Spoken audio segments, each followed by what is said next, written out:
Selamat pagi anak-anakku semuanya. Assalamualaikum warahmatullahi wabarakatuh. Kita bertemu kembali mempelajari biologi lanjutan dari eh, hari-hari yang lalu. Kalau hari ini kita akan masuk untuk mempelajari tentang jaringan hewan. Jadi jaringan tumbuhan sudah selesai, kita masuk ke jaringan hewan ya. Tapi sebelumnya saya berikan waktu untuk berdoa dulu sebelum kita beraktivitas. Yuk kita berdoa dulu ya. Silakan.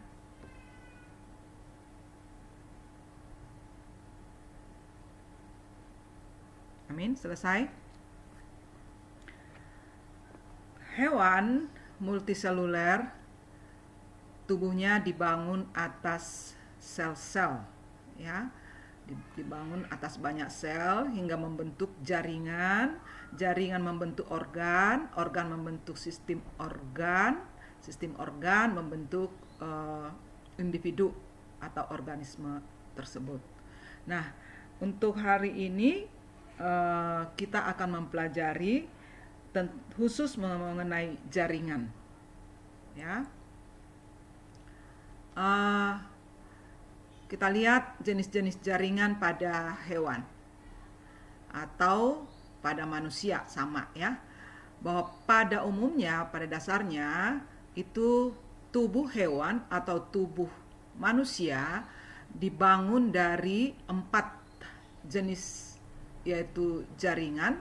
Yaitu yang pertama adalah jaringan epitel, yang kedua jaringan ikat, yang ketiga jaringan otot, dan yang keempat adalah jaringan saraf. Ini ada 4 macam.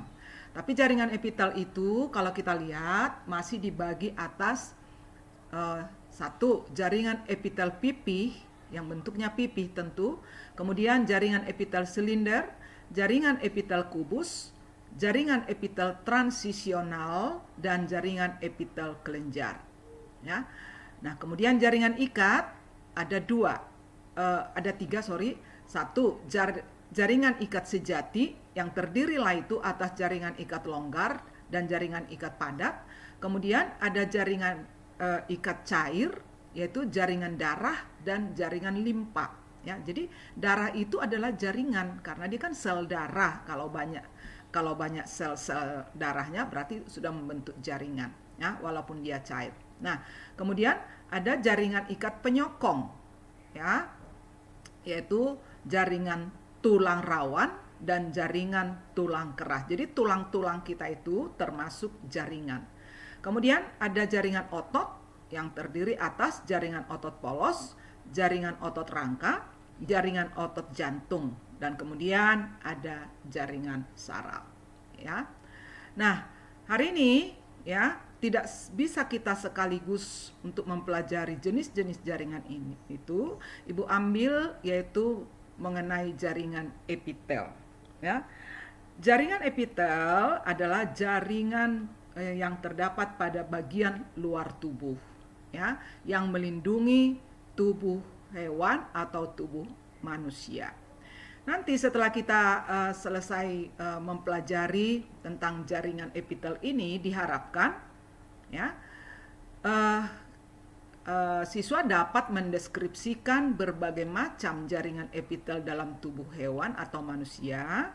Dan yang kedua adalah diharapkan nanti kamu dapat menganalisis berbagai bentuk dan struktur sel pembentuk jaringan epitel ya. Nah, jadi ini adalah tujuannya.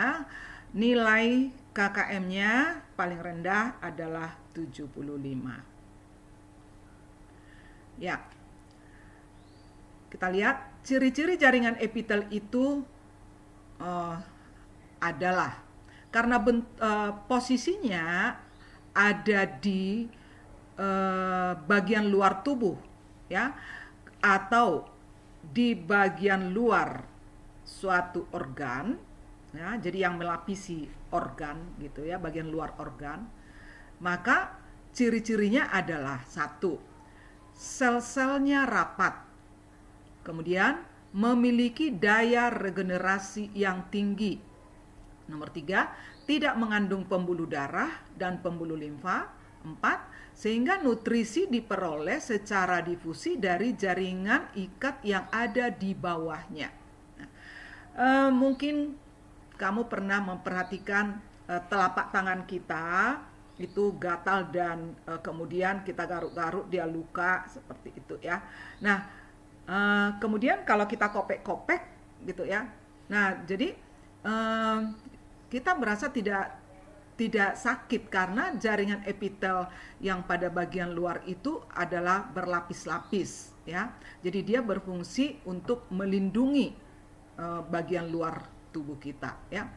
Nah, di sini dikatakan tadi tidak mengandung pembuluh darah ya, tidak mengandung pembuluh darah. Nah, padahal kan pembuluh darah itu fungsinya untuk mengangkut makanan dan oksigen. Lalu bagaimana jaringan epitel itu untuk memperoleh makanan? Dia memperoleh makanannya dari jaringan yang ada di bawah jaringan epitel itu. Artinya di bawah jaringan epitel ada jaringan lain yang di sini disebut namanya adalah jaringan ikat. Jadi jaringan epitel bagian luar tubuh ini yang melapisi kulit kita ini ya, sifatnya daya regenerasinya tinggi ya, kemudian memperoleh makanan atau oksigen dari jaringan ikat yang ada di bawahnya ya, karena dia sendiri kan tadi dikatakan tidak mengandung pembuluh darah. Kemudian fungsi daripada jaringan epitel itu adalah nih, 1, melindungi jaringan di bawahnya dari dehidrasi atau pengaruh kimia ya. Melindungi jaringan di bawahnya dari dehidrasi. Jadi kalau tubuh kita kurang minum, nah jadi yang melindungi tubuh kita ini ya adalah jaringan epitel. Kalau tubuh kita ini kena zat kimia ya, maka yang melindungi tubuh kita itu adalah jaringan epitel. Yang kedua adalah menyerap sari makanan, misalnya pada usus ya. Jadi jaringan epitel pada usus fungsinya adalah untuk menyerap sari makanan. Kemudian nomor 3, transportasi zat-zat antar jaringan ya. Wah, hampir sama dengan jaringan epidermis pada tumbuhan ya. Jadi di sini adalah jaringan epitel itu dapat difungsikan untuk transportasi zat-zat antar jaringan.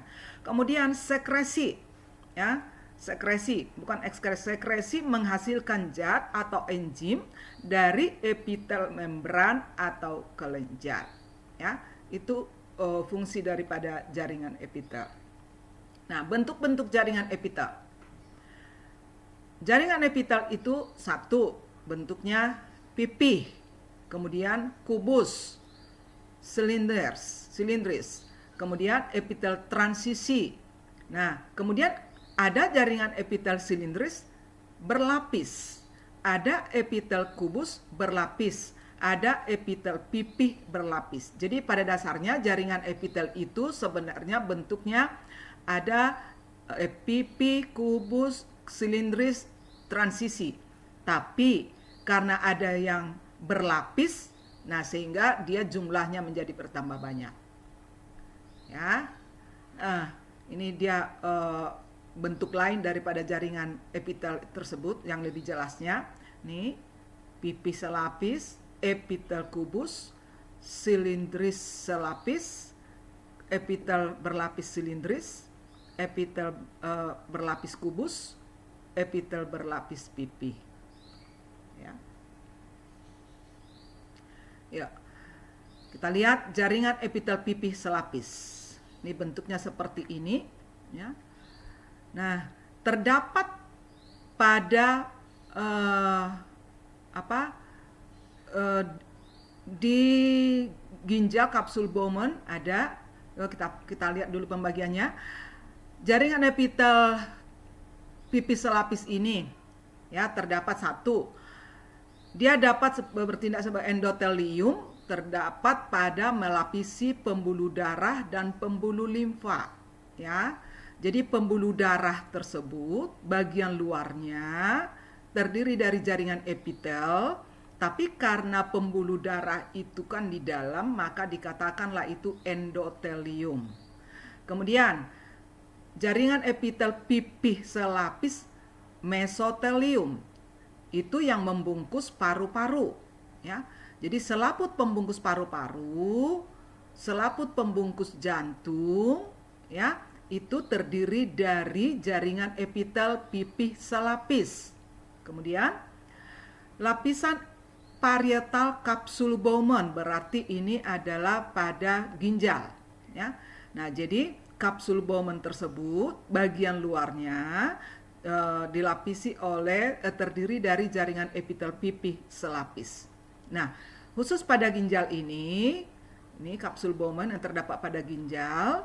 Fungsi daripada jaringan epitelium pipih selapis itu berfungsi sebagai difusi, osmosis, filtrasi, dan ekskresi cairan yang diproses pada kapsul Bowman ginjal tersebut, ya. Jadi sekarang kita sudah tahu organ-organ manakah yang bagian luarnya dilapisi atau ditutup oleh jaringan epitel pipih selapis. Nah, jadi ini bentuknya, ya. Sitoplasmanya jernih, tidak bisa kita lihat, tapi di sini dikatakan, diinformasikan, dia mempunyai sitoplasma yang bentuknya jernih, kemudian inti selnya bentuknya bulat dan terletak di tengah. Nih, ini dia jaringan epitel selapis. Yang di bawahnya ini adalah jaringan ikat. Ya, tadi Ibu katakan bahwa jaringan epitel itu kan tidak mempunyai pembuluh darah. Nah, di bawahnya ada jaringan ikat. Jadi ketika jaringan epitel ini mendapat memperoleh darah, memperoleh makanan atau oksigen, dia mengambilnya dari jaringan ikat yang di bawahnya. Setelah jaringan ikat apa, Bu? Setelah jaringan ikat nanti jaringan otot, ya, itu daging kita itu. Jadi ini, ya, ini kulit ini adalah jaringan epitel.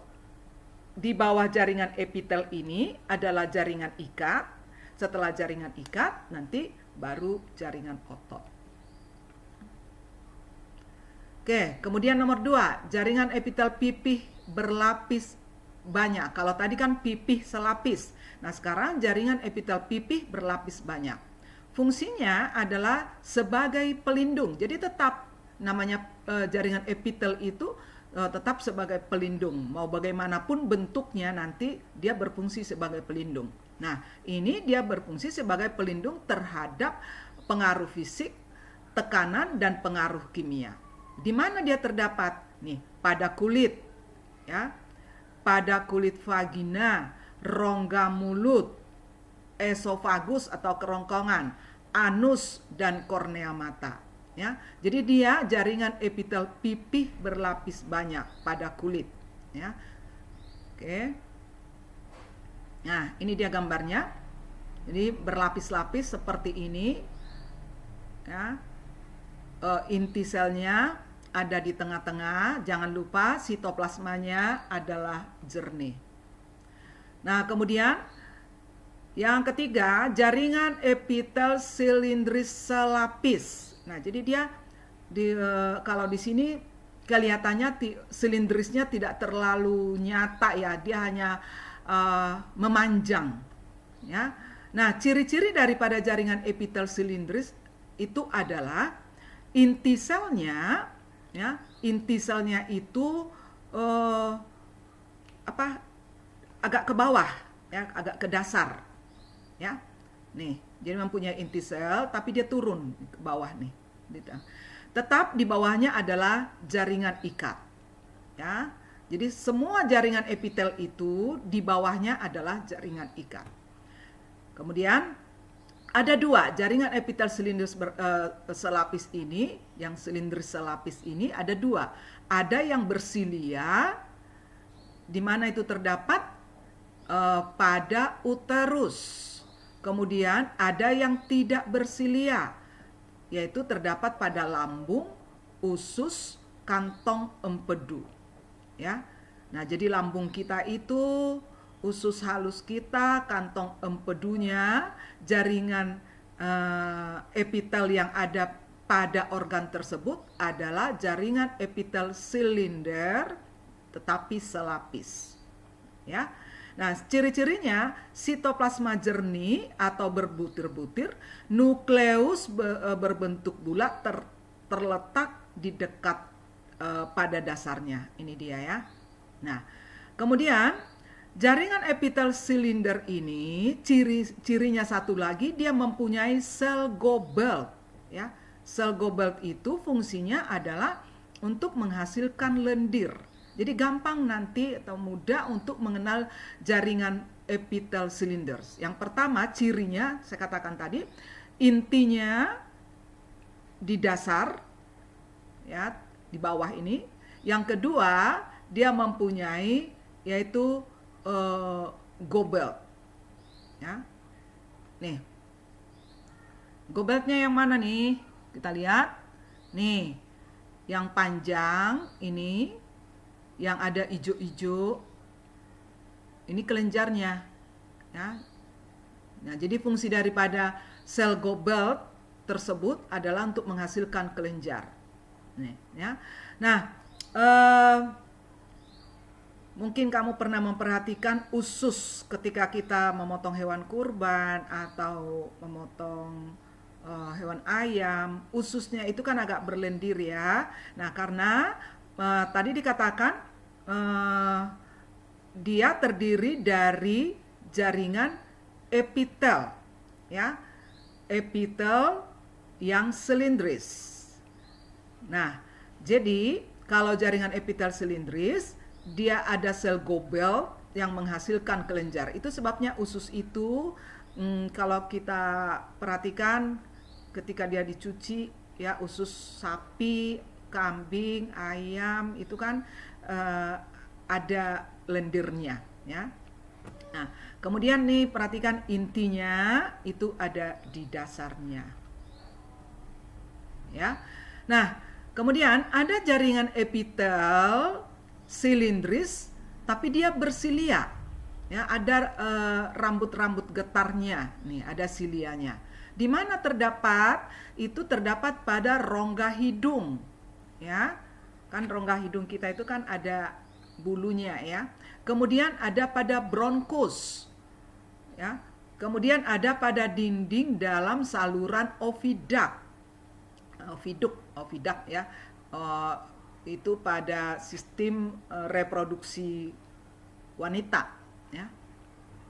Nah, jadi saya ulangi, ada pada hidung, kemudian bronkus itu saluran pernafasan, kemudian ada pada oviduct daripada sistem reproduksi wanita. Kemudian fungsi daripada jaringan epitel silindris selapis bersilia ini adalah satu, penghasil lendir. Karena apa? Karena tadi dia kan mempunyai sel Goblet, ya. Jadi dia menghasilkan lendir, yang mana fungsi lendirnya itu adalah untuk menangkap benda asing yang masuk ke organ tersebut. Contohnya pada hidung kita, ya. Ada lendir yang apabila masuk benda asing ke dalam hidung kita, maka benda asing tersebut nanti akan ditangkap oleh bulunya, bulu daripada jaringan epitel silindris ini. Kemudian nanti benda asing tersebut akan dibalut oleh lendirnya. Kemudian getaran silianya fungsinya menghalau benda asing yang masuk, ya. Oke. Nah, sekarang jaringan epitel kubus. Nih, ciri-ciri jaringan epitel kubus ini adalah satu, inti selnya bulat besar tapi terletak di tengah, ya. Sitoplasmanya jernih atau berbutir-butir. Nah, jadi kubus inti selnya ada di tengah. Silindris inti selnya ada di dasar, turun ke bawah. Epitel pipi inti selnya ada di tengah. Oke. Nah, kemudian terdapat pada kelenjar air liur. Nah, kita tahu bahwa kelenjar air liur kita ada 3, yaitu pada parotis di bawah telinga, kemudian di bawah rahang, kemudian di bawah lidah. Jadi ada 3 kelenjar yang menghasilkan air liur. Nah, kamu ketahuilah bahwa bagian luar daripada kelenjar penghasil air liur tersebut itu terdiri dari jaringan epitel kubus. Juga pada retina mata, ya, retina mata bagian luar, ya, yang paling luar daripada mata kita itu terdiri dari jaringan epitel kubus. Nah, kemudian ada jaringan epitel kubus, tetapi dia berlapis banyak. Kalau yang tadi adalah selapis, sekarang yang berlapis banyak. Ditandai dengan sel-sel pada bagian permukaannya lebih kecil daripada sel-sel pada bagian bawahnya, ya. Jadi dia berlapis-lapis, nah, nanti berlapis, tapi yang di bagian permukaan atasnya itu lebih kecil, sedangkan yang di bawahnya itu lebih besar, ya. Nah, dia berfungsi sebagai proteksi, ya. Proteksi berarti menjaga, menjaga, kemudian absorpsi, menyerap, kemudian sekresi menghasilkan suatu zat yang masih dapat difungsikan. Itu terdapat pada saluran keluar kelenjar keringat, ya. Jadi kelenjar keringat kita itu terdiri dari jaringan epitel kubus berlapis banyak. Nah, bentuknya seperti ini, kubus. Ya, ini yang selapis.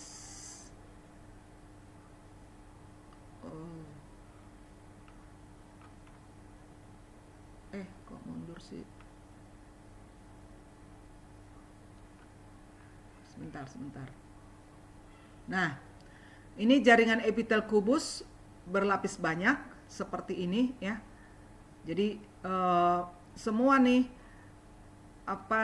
inti selnya ada di tengahnya, kemudian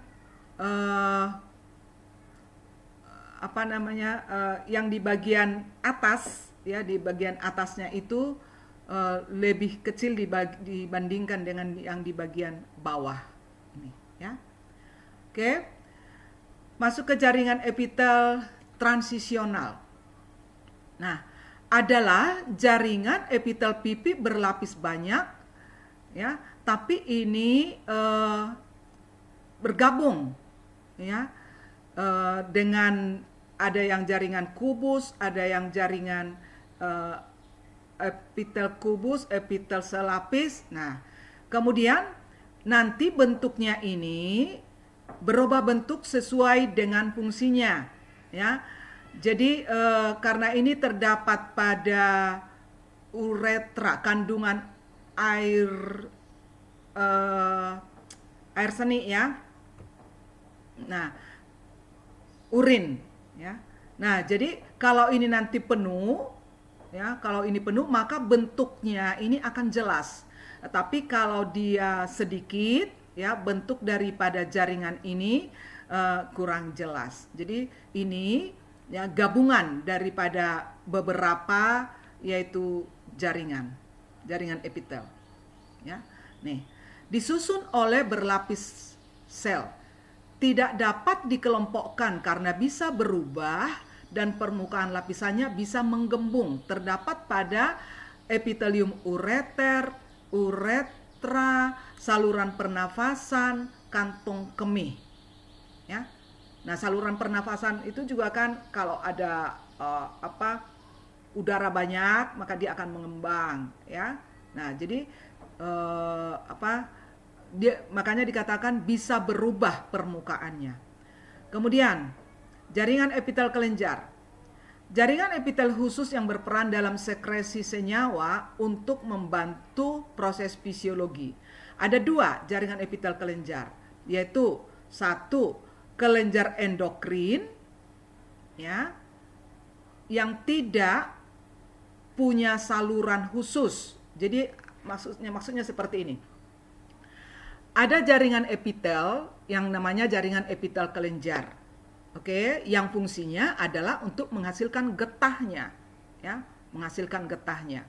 Nah, kemudian dia ada dua jenis, yaitu jaringan epitel kelenjar endokrin, ya, itu tidak mempunyai saluran khusus.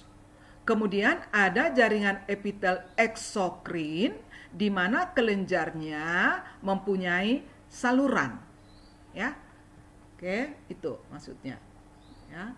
Contohnya saluran air ludah, saluran keringat, pankreas. Kan kalau pankreas menghasilkan hormon atau enzim, ya, dia akan masuk hormon-hormon itu ke suatu saluran, lalu nanti hormon itu nanti yang dikeluarkan dari pankreas tersebut akan masuk ke, apakah itu ke duodenum, ke jejunum. Jadi dia mengalir melalui suatu saluran, ya. Tuh maksudnya. Nah, kita lihat di sini di kotak ini, ya, sudah disimpulkan bentuk, letak, dan fungsi daripada jaringan epitel tersebut. Yang pertama, ya, jaringan epitel pipis selapis, letaknya, ya, ini untuk mempertegas, ya, letaknya ada pada pembuluh darah, kemudian ada pada lapisan paru-paru, kemudian melapisi alveolus, kemudian melapisi kapsul glomerulus. Fungsinya adalah untuk difusi, osmosis, filtrasi.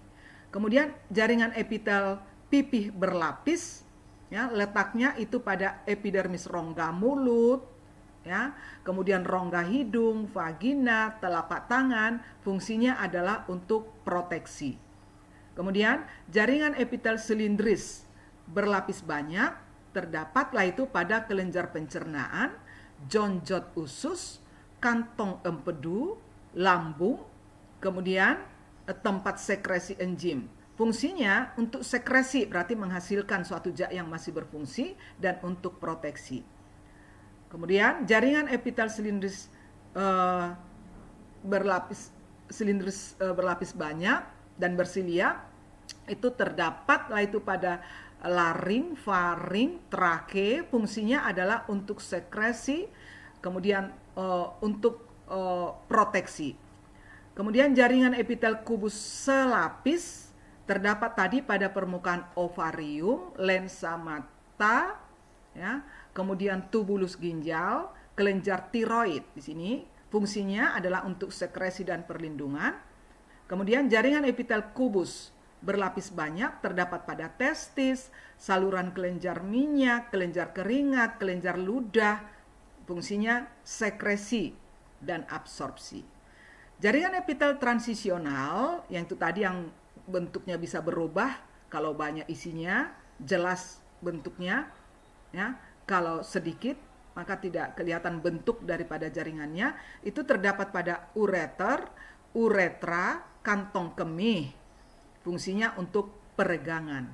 Kemudian jaringan epitel kelenjar, letaknya pada kelenjar endokrin, eksokrin, ya, fungsinya untuk sintesis, penyimpanan, dan sekresi. Nah, jadi kita lihat sekarang di sini bentuk-bentuk jaringan epitel kelenjar. Ya. Nah, ada bentuknya seperti ini. Nih. Oke.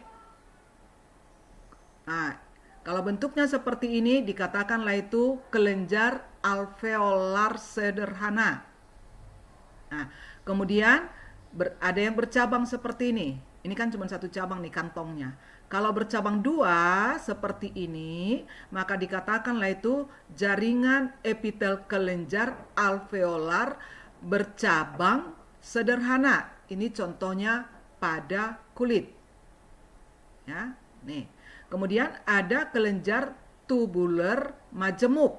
Ya, jadi bercabang seperti ini. Ya.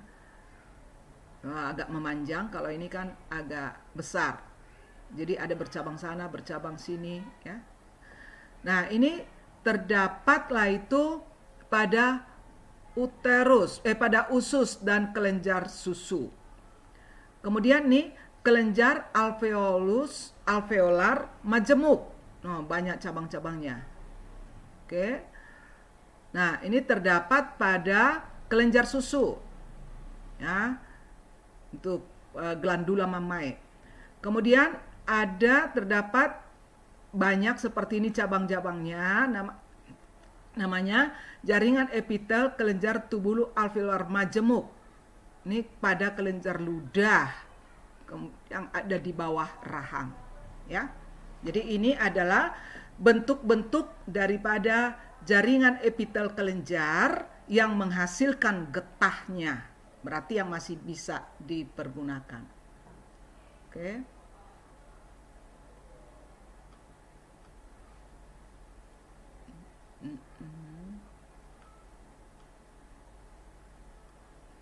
Ini tadi yang sudah Ibu jelaskan.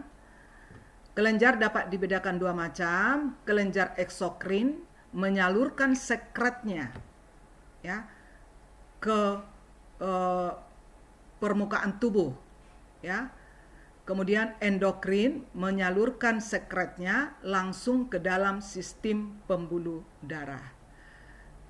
Kemudian kelenjar tiroid fungsinya adalah untuk kecepatan tubuh membakar energi, kemudian membentuk protein, membuat protein, kemudian mengatur sensitivitas tubuh terhadap hormon lain. Itulah yang dapat Ibu sampaikan mengenai jaringan epitel. Sekali lagi, jaringan epitel itu tadi dibagi atas jaringan epitel selapis, pipih selapis, ada yang berlapis, kemudian ada jaringan epitel kubus selapis, ada yang berlapis, kemudian ada jaringan epitel silindris, ya, kemudian jaringan epitel silindris yang bersilia. Ciri-ciri daripada jaringan epitel silindris itu adalah mempunyai sel goblet, kemudian inti selnya ada di dasar, ya. Sedangkan jaringan epitel kubus, ya, inti selnya ada di pertengahan, di tengah-tengah selnya, ya. Nah, kemudian jaringan epitel kelenjar, ya, khusus itu menghasilkan kelenjar-kelenjarnya adalah itu jaringan epitel kelenjar eksokrin, ada jaringan epitel kelenjar endokrin, ya.